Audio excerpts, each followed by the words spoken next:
Good morning, Alexander. It's good to be doing some physics problems in the morning. There's nothing better than a good cup of coffee and doing some physics in the morning. So, hope you're as excited as me to get started. And today we are doing problem 6 on circular motion. So, let's get right to it.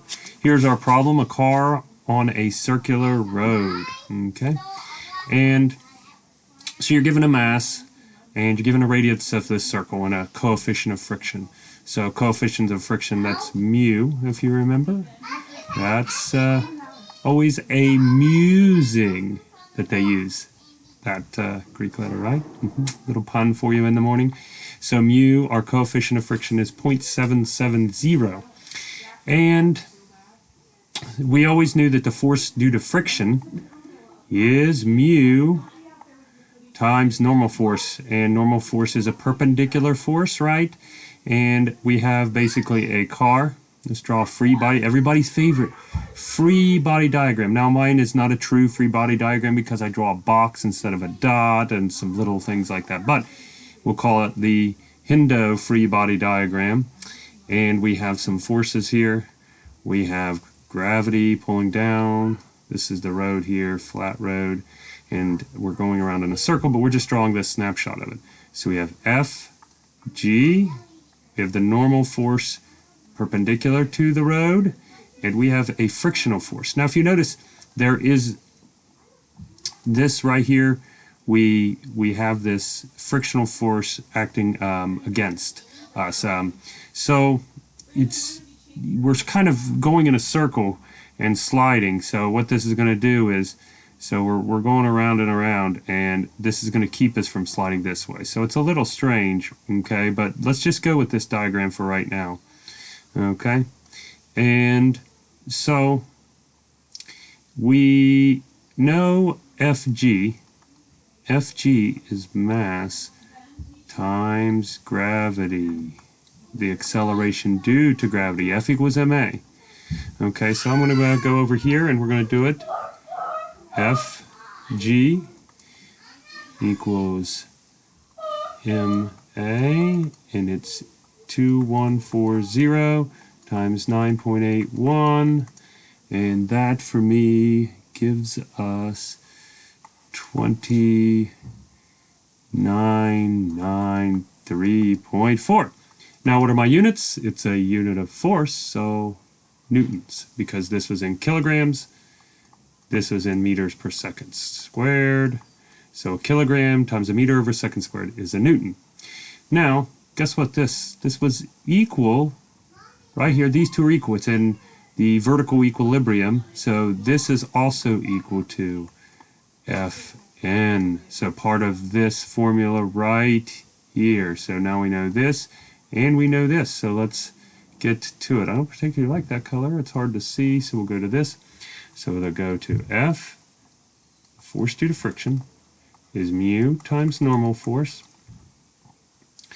and our mu, 0.770, times 2993.4, and that gives us a frictional force equal to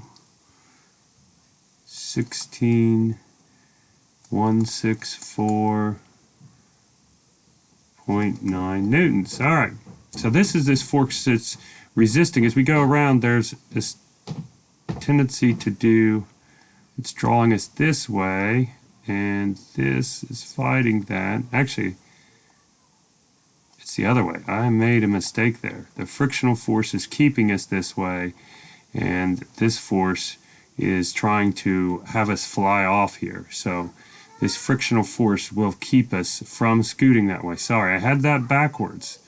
So, mistake. And I apologize. So, the frictional force is keeping us from flying off there.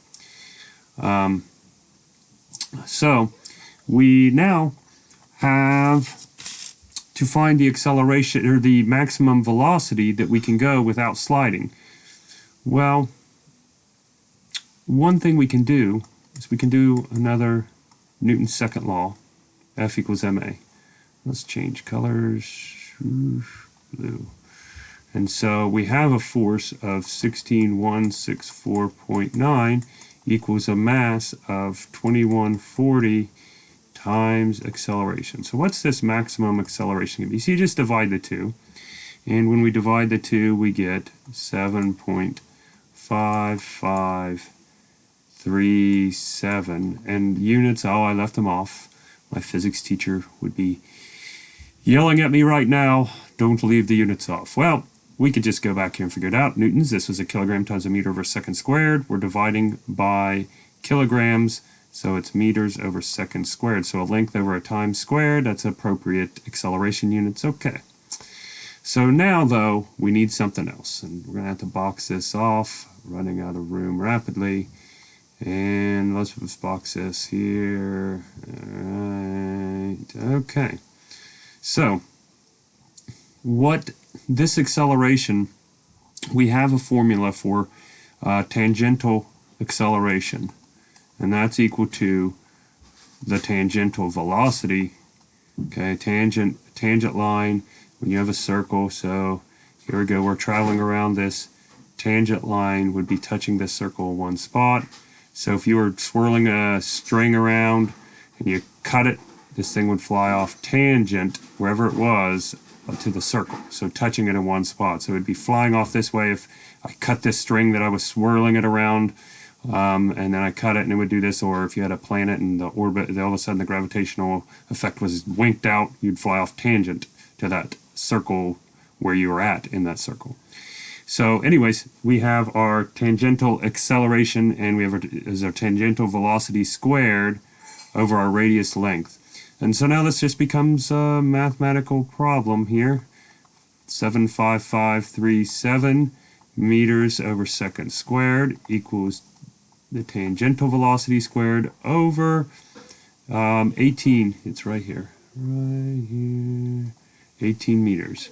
And so 18 meters, we multiply the two and then take the square root, and we get a tangential max velocity with the maximum frictional force resisting it from sliding out, and that would, my answer is 11.7 meters per second. Okay, so as we're going around this circle, if you go faster than that, you're going to start to skid out because the frictional force can no longer hold you in that circular pattern. So, I hope this helps, and have a wonderful day, and I'll see you on the next problem.